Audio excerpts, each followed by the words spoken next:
Pertanyaan 32. Bagaimanakah lafaz sholawat? Jawaban. Riwayat pertama.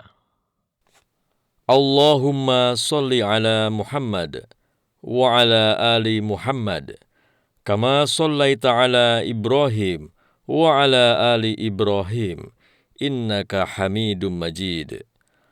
Allahumma barik ala Muhammad wa ala ali Muhammad kama barakta ala Ibrahim wa ala ali Ibrahim innaka Hamidum Majid. Hadis riwayat Al-Bukhari. Riwayat kedua. Allahumma sholli ala Muhammad wa azwajihi wa dhurriyyatihi kama shallaita ala ali Ibrahim wa barik ala Muhammad wa azwajihi wa dhurriyyatihi kama barakta ala ali Ibrahim innaka Hamidum Majid. Hadis riwayat Al-Bukhari dan Muslim. Riwayat ketiga. Allahumma sholli ala Muhammad wa ala ali Muhammad kama shallaita ala ali Ibrahim innaka Hamidum Majid. Allahumma barik ala Muhammad wa ala ali Muhammad kama barakta ala ali Ibrahim innaka Hamidum Majid. Hadis riwayat Al-Bukhari. Riwayat keempat. Allahumma sholli ala Muhammadin abdika wa rasulika kama shallaita ala ali Ibrahim wa barik ala Muhammad wa ala ali Muhammadin kama barakta ala Ibrahim. Hadis riwayat Al-Bukhari. Riwayat kelima. Allahumma sholli ala Muhammad wa ala ali Muhammad kama shallaita ala ali Ibrahim wa barik ala Muhammad wa ala ali Muhammad kama barakta ala ali Ibrahim fil alamina innaka Hamidum Majid. Hadis riwayat Muslim. Pertanyaan 33. Apa hukum menambahkan kata Sayyidina sebelum menyebut nama Nabi? Jawaban. Mazhab Hanafi dan Syafi'i dianjurkan mengucapkan Sayyidina pada sholawat Ibrahimiyah karena memberikan tambahan pada riwayat adalah salah satu bentuk adab, maka lebih utama dilakukan daripada ditinggalkan. Adapun hadis yang mengatakan, "Janganlah kamu menyebut Sayyidina untukku," ini adalah hadis palsu.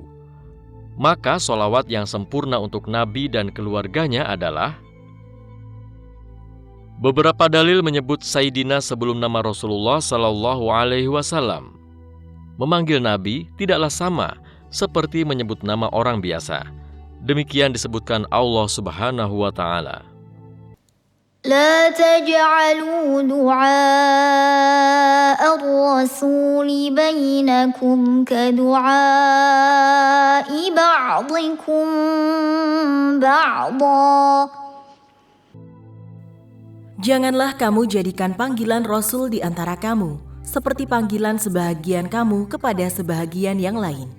Al-Quran Surat An-Nur ayat 63. Ini adalah perintah dari Allah Subhanahu wa Ta'ala. Meskipun perintah ini bukan perintah yang mengandung makna wajib, akan tetapi minimal tidak kurang dari sebuah anjuran, dan mengucapkan Sayyidina Muhammad adalah salah satu bentuk penghormatan dan memuliakan Nabi Muhammad Sallallahu Alaihi Wasallam. Allah Subhanahu wa Ta'ala berfirman, فنادته الملائكة وهو قائم يصلي في المحراب أن الله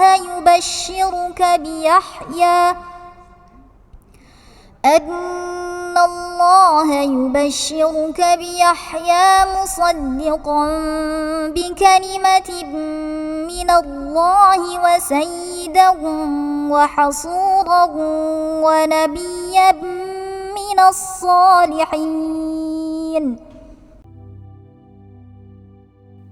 Sesungguhnya Allah menggembirakan kamu dengan kelahiran seorang putramu, Yahya, yang membenarkan kalimat yang datang dari Allah, menjadi ikutan, menahan diri dari hawa nafsu. Al-Quran Surat Ali Imran ayat 39. Jika untuk Nabi Yahya alaihi salam digunakan kata wasayyidi, mengapa tidak boleh digunakan untuk Nabi Muhammad sallallahu alaihi wasallam yang ulul azmi dan memiliki keutamaan lainnya? Ad-Dahhak berkata dari Ibnu Abbas, mereka mengatakan, "Wahai Muhammad dan wahai Abu Al-Qasim," maka Allah melarang mereka mengatakan itu untuk mengagungkan nabinya. Demikian juga yang dikatakan oleh Mujahid dan Sa'id bin Jubair. Qatadah berkata, Allah memerintahkan agar menghormati nabinya, agar memuliakan dan mengagungkannya, serta menggunakan kata Sayyidina. Muqatil mengucapkan kalimat yang sama. Imam Malik berkata dari Zaid bin Aslam, Allah memerintahkan mereka agar memuliakan Nabi Muhammad sallallahu alaihi wasallam. Adapun beberapa dalil dari hadis, dalam hadis berikut ini Rasulullah sallallahu alaihi wasallam menyebut dirinya dengan lafaz Sayyid di dunia. Beliau juga mengingatkan akan kepemimpinannya di akhirat kelak dengan keterangan yang jelas, sehingga tidak perlu penakwilan. Berikut ini kutipannya. 1. Abu Hurairah berkata, Rasulullah Shallallahu Alaihi Wasallam bersabda, "Aku adalah Sayyid atau pemimpin anak cucu keturunan Adam pada hari kiamat." Dalam riwayat lain dari Abu Sa'id Al-Khudri dengan tambahan, "Wala fakhro," bukan keangkuhan. Dalam riwayat lain dari Abu Hurairah, "Ana sayyidun nas yaumal qiyamah." Aku adalah pemimpin manusia pada hari kiamat. 2. Dari Sahal bin Hunayf, ia berkata, "Kami melewati aliran air, kami masuk dan mandi di dalamnya. Aku keluar dalam keadaan demam. Hal itu disampaikan kepada Rasulullah Shallallahu Alaihi Wasallam. Beliau berkata, perintahkanlah Abu Thabit agar memohon perlindungan. Maka aku katakan, wahai tuanku, bukankah ruqyah lebih baik? Beliau menjawab, tidak ada ruqyah kecuali pada jiwa atau demam panas atau sengatan binatang berbisa. Perhatian, dalam hadis ini Sahal bin Hunayf memanggil Rasulullah Shallallahu Alaihi Wasallam dengan sebutan Sayyidi dan Rasulullah Shallallahu Alaihi Wasallam tidak mengingkarinya. Ini adalah dalil pengakuan dari Rasulullah Shallallahu Alaihi Wasallam. Tidak mungkin Rasulullah Shallallahu Alaihi Wasallam mengakui suatu perbuatan sahabat yang bertentangan dengan syariat Islam. 3. Terdapat banyak riwayat yang sahih yang menyebutkan lafaz Sayyidi yang diucapkan para sahabat.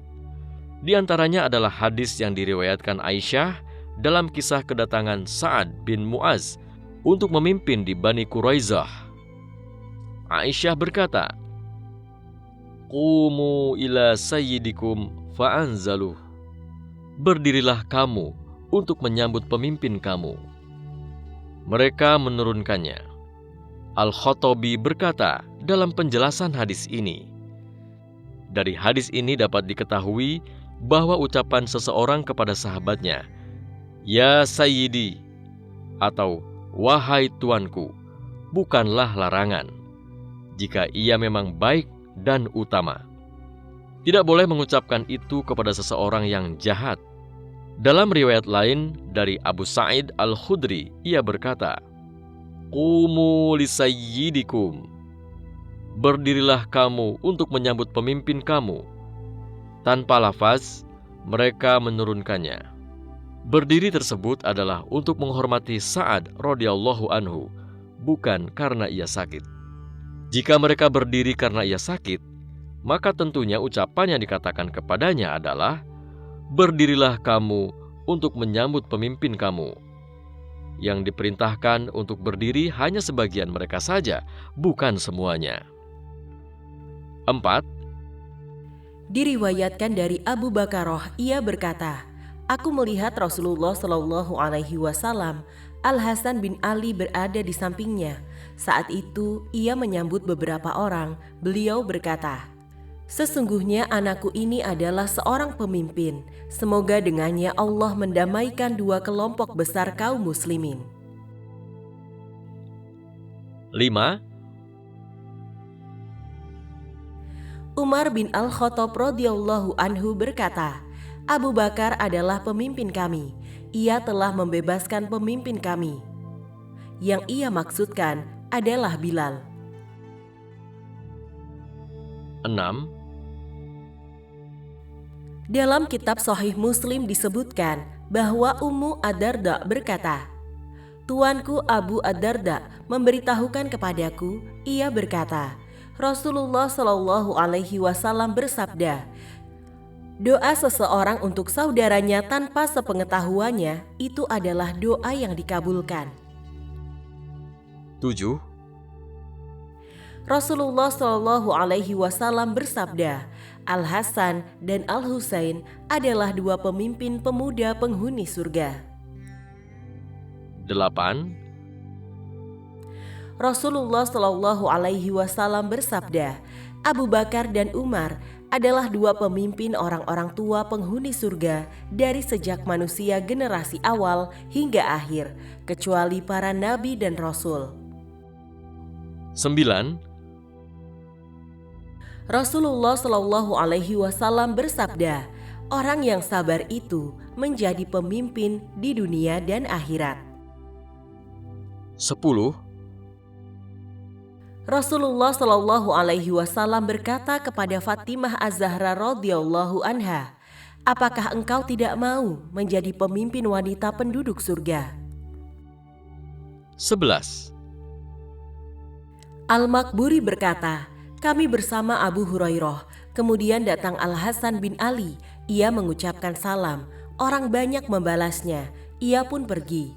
Abu Hurairah bersama kami, ia tidak menyadari bahwa Al-Hasan bin Ali datang. Lalu dikatakan kepadanya, ini adalah Al-Hasan bin Ali mengucapkan salam. Maka Abu Hurairah menjawab, keselamatan juga bagimu wahai tuanku. Mereka berkata kepada Abu Hurairah, engkau katakan wahai tuanku? Abu Hurairah menjawab, aku bersaksi bahwa Rasulullah Shallallahu Alaihi Wasallam bersabda, Al-Hasan bin Ali adalah seorang pemimpin. Kata Sayyid dan Sayyidah digunakan pada Fatimah, Sa'ad, Al-Hasan, Al-Husain, Abu Bakar, Umar, dan orang-orang yang sabar secara mutlak. Dengan demikian, maka kita lebih utama untuk menggunakannya. Dari dalil-dalil di atas, maka jumhur utama mutaakhirin dari kalangan Ahlus Sunnah wal Jamaah berpendapat bahwa boleh hukumnya menggunakan lafaz Sayyid kepada Nabi Muhammad Sallallahu Alaihi Wasallam.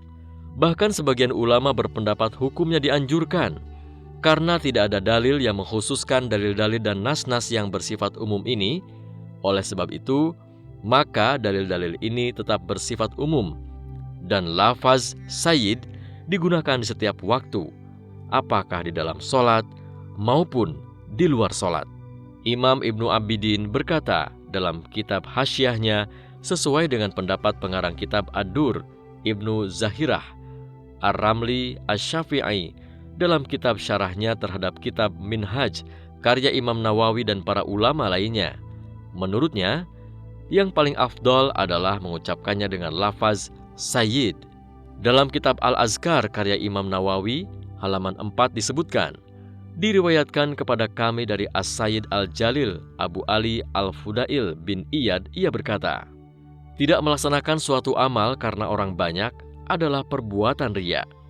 Sedangkan melaksanakan suatu amal karena orang banyak adalah syirik. Keikhlasan akan membuat Allah mengampunimu dari riya dan syirik itu. Kitab ini ditahqiq oleh Abdul Qadir Al-Arnaud. Beliau juga melakukan takhrij terhadap hadis-hadis yang terdapat dalam kitab ini. Pada bagian bawah, halaman 4 nomor 2, beliau berkata, di dalamnya terkandung hukum boleh menggunakan kata Sayyid kepada selain Allah Subhanahu wa Ta'ala. Ada pendapat yang mengatakan hukumnya makruh jika dengan huruf alif dan lam. Ini adalah dalil boleh hukumnya menggunakan kata as-sayyid kepada selain Allah Subhanahu wa Ta'ala. Demikian penjelasan dari Syekh Abdul Qadir Al-Arnaud dalam kitab Al-Azkar, cetakan tahun 1971 Masehi, Dar Al-Mallah. Bagi orang yang sedang melaksanakan sholat, pada saat tasyahud dan pada saat membaca sholawat Al-Ibrahimiyah, dianjurkan agar mengucapkan Sayyidina sebelum menyebut nama Nabi Muhammad SAW. Maka dalam sholawat Al-Ibrahimiyah itu kita ucapkan lafaz Sayyidina, karena sunnah tidak hanya diambil dari perbuatan Rasulullah SAW, akan tetapi juga diambil dari ucapan beliau. Penggunaan kata Sayyidina ditemukan dalam banyak hadis Nabi Muhammad SAW. Ibnu Mas'ud memanggil beliau dengan bentuk sholawat. Ia berkata, "Jika kamu bersolawat kepada Rasulullah SAW, maka bersolawatlah dengan baik, karena kamu tidak mengetahui mungkin solawat itu diperlihatkan kepadanya." Mereka berkata kepada Ibnu Mas'ud, "Ajarkanlah kepada kami."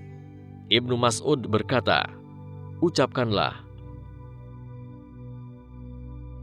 Ya Allah, jadikanlah solawat, rahmat dan berkah-Mu untuk pemimpin para rasul, imam orang-orang yang bertakwa, penutup para nabi, Nabi Muhammad SAW, hamba dan Rasul-Mu. Dalam kitab Ad-Dur Al-Mukhtar disebutkan, ringkasannya, dianjurkan mengucapkan lafaz Sayyidina karena tambahan terhadap berita yang sebenarnya adalah inti dari adab dan sopan santun. Dengan demikian maka menggunakannya lebih afdol daripada tidak menggunakannya. Disebutkan Imam Ar-Ramli Asy-Syafi'i dalam kitab syarahnya terhadap kitab Al-Minhaj karya Imam Nawawi. Demikian juga disebutkan oleh para ulama lainnya. Memberikan tambahan kata Sayyidina adalah sopan santun dan tata krama kepada Rasulullah SAW. Allah berfirman, فالذين آمنوا به وعزروه ونصروه واتبعوا النور الذي أنزل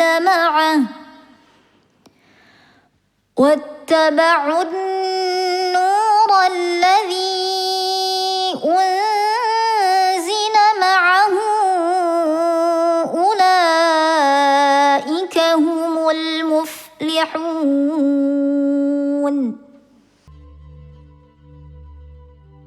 Maka orang-orang yang beriman kepadanya, memuliakannya, menolongnya, dan mengikuti cahaya yang terang yang diturunkan kepadanya, Al-Quran. Mereka itulah orang-orang yang beruntung. Al-Quran Surat Al-A'raf ayat 157. makna kata at-ta'zir adalah memuliakan dan mengagungkan. Dengan demikian, maka penetapannya berdasarkan sunnah dan sesuai dengan isi kandungan Al-Quran. Sebagian ulama berpendapat bahwa adab dan sopan santun kepada Rasulullah SAW itu lebih baik daripada melaksanakan suatu amal. Itu adalah argumentasi yang baik. Dalil-dalilnya berdasarkan hadis-hadis sahih yang terdapat dalam kitab Sahih Al-Bukhari dan Muslim. Di antaranya adalah ucapan Rasulullah SAW kepada Imam Ali. Hapuslah kalimat Rasulul atau utusan Allah. Imam Ali menjawab, "Tidak, demi Allah, aku tidak akan menghapus engkau untuk selama-lamanya." Ucapan Rasulullah SAW kepada Abu Bakar, "Apa yang mencegahmu untuk menetap ketika aku memerintahkanmu?" Abu Bakar menjawab, "Ibnu Abu Kuhafah tidak layak melaksanakan sholat di depan Rasulullah SAW." Adapun hadis yang sering disebutkan banyak orang yang berbunyi, "Janganlah kamu menggunakan kata Sayyidina pada namaku dalam sholat." Ini adalah hadis maudhu dan dusta. Tidak boleh dianggap sebagai hadis. Al-Hafiz As-Sakhawi berkata dalam kitab Al-Maqasid Al-Hasanah, hadis ini tidak ada asalnya. Juga terdapat kesalahan bahasa dalam hadis ini. Karena asal kata ini adalah sada yasudu. Jadi kalimat yang benar adalah tasuduni. Cukuplah demikian bagi orang yang mau menerima dalil. Walhamdulillahi rabbil alamin. Jika menambahkan Sayyidina itu dianggap menambah bacaan sholat, apakah menambah bacaan selain yang maksur atau yang diajarkan Rasulullah Shallallahu Alaihi Wasallam itu membatalkan sholat?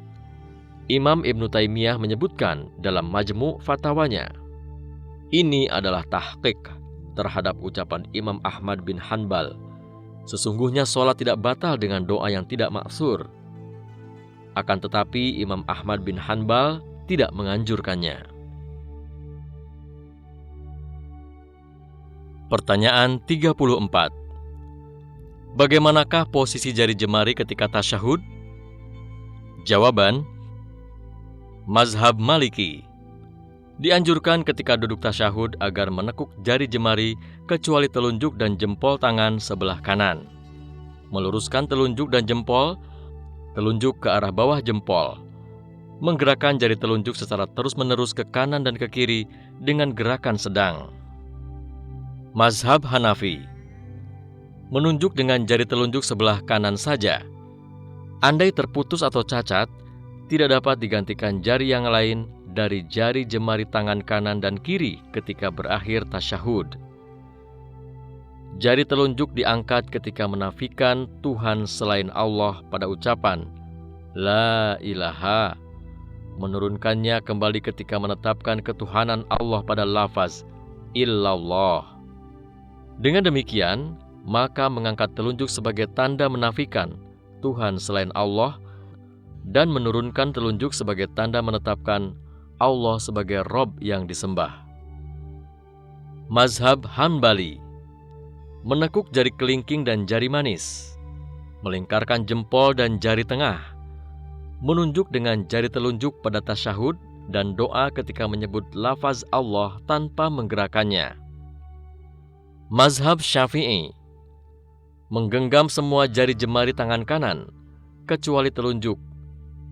Menunjuk dengan telunjuk pada lafaz illallah.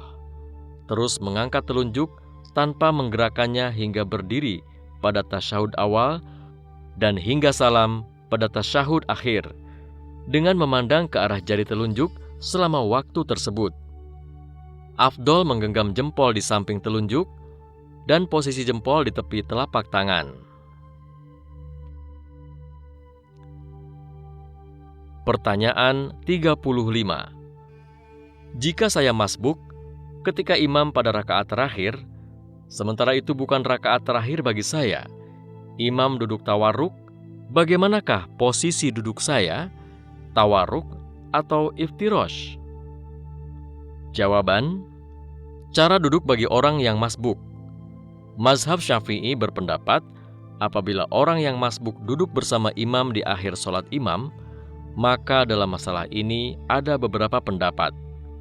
Pendapat pertama, pendapat as-sahih yang tertulis secara teks dalam kitab Al-Um karya Imam Al-Syafi'i. Ini juga pendapat Abu Hamid, Al-Bandaniji, Al-Qadi Abu Thayyib, dan Al-Ghazali. Orang yang masbuk itu duduk iftirosh atau duduk tasyahud awal, karena orang yang masbuk itu tidak berada di akhir sholatnya. Pendapat kedua, orang yang masbuk itu duduk tawarruk atau duduk tasyahud akhir, mengikuti cara duduk imamnya. Pendapat ini diriwayatkan Imam Al-Haramain dan Imam Ar-Rafi'i. Pendapat ketiga, jika duduk itu pada posisi tasyahud awal bagi si masbuk, maka si masbuk itu duduk iftirosh. Jika bukan pada posisi tasyahud awal, maka si masbuk duduk tawarruk. Karena duduk si masbuk saat itu hanya sekedar duduk mengikuti imam, maka masbuk mengikuti imam dalam bentuk cara duduk imam. Demikian diriwayatkan Imam Ar-Rafi'i. Pertanyaan 36. Bagaimanakah posisi duduk pada tasyahud? Apakah duduk iftirosh atau tawarruk? Jawaban: mazhab Hanafi. Bentuk duduk tasyahud akhir menurut mazhab Hanafi seperti bentuk duduk antara dua sujud, duduk iftirosh atau duduk di atas telapak kaki kiri. Apakah pada tasyahud awal ataupun pada tasyahud akhir? Berdasarkan dalil hadis Abu Humaid As-Sa'idi dalam sifat salat Rasulullah Sallallahu Alaihi Wasallam, sesungguhnya Rasulullah Sallallahu Alaihi Wasallam duduk, maksudnya duduk tasyahud. Rasulullah Sallallahu Alaihi Wasallam duduk di atas telapak kaki kiri, ujung kaki kanan ke arah kiblat. Hadis riwayat Imam Al-Bukhari. Hadis Sahih Hasan, Nail Al-Autar 2-275. Wa'il bin Hujr berkata, saya sampai di Madinah untuk melihat Rasulullah Sallallahu Alaihi Wasallam. Ketika beliau duduk, maksudnya adalah duduk tasyahud, Rasulullah Sallallahu Alaihi Wasallam duduk di atas telapak kaki kiri. Rasulullah Sallallahu Alaihi Wasallam meletakkan tangan kirinya di atas paha kiri. Rasulullah Sallallahu Alaihi Wasallam menegakkan telapak kaki kanan. Hadis riwayat At-Tirmizi. Ia berkata, hadis Hasan Sahih. Nasab Ar-Rayah 1-419 dan Nail Al-Autar 2-273. Menurut mazhab Maliki, duduk tawarruk atau pantat menempel ke lantai pada tasyahud awal dan akhir. Asy-Syarh As-Shaghir 1-329 dan setelahnya. Berdasarkan riwayat Ibnu Mas'ud, sesungguhnya Rasulullah Sallallahu Alaihi Wasallam duduk di tengah solat dan di akhir solat dengan duduk tawarruk atau pantat menempel ke lantai. Al-Mughni 1-533. Menurut mazhab Hanbali dan Syafi'i, disunatkan duduk tawarruk atau pantat menempel ke lantai pada tasyahud akhir seperti iftirosh atau duduk di atas telapak kaki kiri, akan tetapi dengan mengeluarkan kaki kiri ke arah kanan dan pantat menempel ke lantai. Berdasarkan dalil hadis Abu Humaid As-Sa'idi, hingga ketika pada rakaat ia menyelesaikan sholatnya, Rasulullah Sallallahu Alaihi Wasallam memundurkan kaki kirinya. Rasulullah Sallallahu Alaihi Wasallam duduk di atas sisi kirinya dengan pantat menempel ke lantai. Kemudian Rasulullah Sallallahu Alaihi Wasallam mengucapkan salam. Diriwayatkan oleh 5 imam kecuali An-Nasa'i. Dinyatakan sahih oleh At-Tirmizi. Diriwayatkan Al-Bukhari secara ringkas. Nail Al-Autar 2-184. Duduk tawarruk atau menempelkan pantat ke lantai dalam sholat adalah duduk dengan sisi pantat kiri menempel ke lantai. Makna al-warikan adalah bagian pangkal paha seperti dua mata kaki di atas dua otot. Pendapat mazhab Hanbali, akan tetapi tidak duduk tawarruk atau pantat menempel ke lantai pada duduk tasyahud dalam sholat subuh, karena duduk itu bukan tasyahud kedua. Rasulullah Shallallahu Alaihi Wasallam duduk tawarruk berdasarkan hadis Abu Humaid adalah pada tasyahud kedua, untuk membedakan antara dua tasyahud, tasyahud pertama dan tasyahud kedua atau akhir. Adapun sholat yang hanya memiliki satu tasyahud, maka tidak ada kesamaran di dalamnya, maka tidak perlu perbedaan. Kesimpulan, duduk tawarruk atau pantat menempel ke lantai pada tasyahud kedua adalah sunat menurut jumhur ulama, tidak sunat menurut mazhab Hanafi. Pertanyaan 37. Adakah doa lain sebelum salam? Jawaban: antara tasyahud dan salam, Rasulullah Shallallahu Alaihi Wasallam mengucapkan, "Ya Allah, ampunilah aku, dosa yang telah lalu dan dosa belakangan, dosa yang telah aku sembunyikan dan yang aku tampakkan, perbuatan berlebihanku, dosa yang Engkau lebih mengetahuinya daripada aku. Engkaulah yang pertama dan Engkaulah yang terakhir, tiada Tuhan selain Engkau. Hadis riwayat Muslim. Pertanyaan 38. Adakah doa tambahan lain sebelum salam? Jawaban: Dari Abu Hurairah, ia berkata, Rasulullah Shallallahu Alaihi Wasallam bersabda, apabila salah seorang kamu bertasyahud, maka mohonlah perlindungan dari 4. Ya Allah, aku berlindung kepadamu dari azab neraka jahanam, dari azab kubur, dari azab hidup dan mati, dan dari kejelekan azab Al-Masih Dajjal. Hadis riwayat Muslim.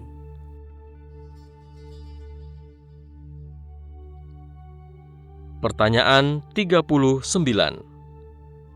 Bagaimanakah salam mengakhiri sholat? Jawaban: Mazhab Hanafi, minimal ucapan salam yang sah adalah 2 kali ucapan Assalam ke kiri dan ke kanan, tanpa ucapan Alaikum. Yang sempurna, itulah menurut sunnah, adalah ucapan Assalamualaikum warahmatullah, 2 kali ke kiri dan ke kanan. Dalam kedua salam itu, imam berniat mengucapkan salam untuk yang berada di sebelah kanan dan kirinya dari kalangan malaikat, kaum muslimin, manusia dan jin. Dianjurkan agar tidak terlalu panjang dan tidak terlalu cepat dalam pengucapannya, berdasarkan hadis Abu Hurairah dalam Musnad Ahmad dan Sunan Abi Daud. Menghapus salam itu adalah sunnah. Ibnu Al-Mubarrak berkata, maknanya adalah tidak terlalu panjang atau menggunakan mad. Mazhab Syafi'i dan Hanbali, minimal salam yang sah adalah Assalamualaikum, 1 kali menurut mazhab Syafi'i, 2 kali menurut mazhab Hanbali. Salam yang sempurna adalah Assalamualaikum warahmatullah, 2 kali ke kanan dan ke kiri. Pada salam pertama dengan cara menoleh hingga terlihat pipi sebelah kanan. Pada salam yang kedua hingga terlihat pipi sebelah kiri. Dengan berniat mengucapkan salam kepada yang berada di sebelah kanan dan kiri dari kalangan malaikat, manusia dan jin. Imam juga berniat menambah ucapan salam kepada para makmum. Para makmum juga berniat membalas ucapan salam imam dan para makmum lain yang mengucapkan salam. Mazhab Syafi'i, makmum sebelah kanan imam berniat pada salam kedua dan makmum di sebelah kiri imam berniat pada salam pertama. Adapun makmum yang berada di belakang dan selanjutnya berniat sesuai keinginan mereka. Dalilnya adalah hadis Samurah bin Jundub. Ia berkata, Rasulullah Shallallahu Alaihi Wasallam memerintahkan kami membalas ucapan salam imam agar kami berkasih sayang, agar sebagian kami mengucapkan salam kepada yang lain. Hadis riwayat Ahmad dan Abu Daud. Mazhab Hanafi, makmum berniat membalas salam imam pada salam pertama jika ia berada di sebelah kanan imam. Pada salam kedua, jika ia berada di sebelah kiri imam. Jika makmum berada sejajar dengan imam, maka ia berniat pada kedua salam tersebut. Orang yang sholat sendirian sunat berniat untuk malaikat saja. Tidak dianjurkan menambah kalimat wa barakatuh. Demikian menurut pendapat yang muktamad, menurut mazhab Syafi'i dan Hanbali. Dalil mereka sama dengan dalil mazhab Hanafi, yaitu hadis Ibnu Mas'ud dan lainnya di atas.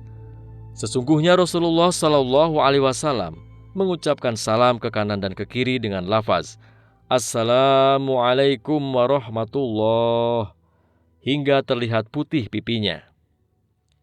Jika seseorang membalik salam Alaikumussalam, maka tidak sah menurut mazhab Syafi'i dan Hanbali. Menurut pendapat Al-Ashah, tidak sah ucapan Salam alaikum.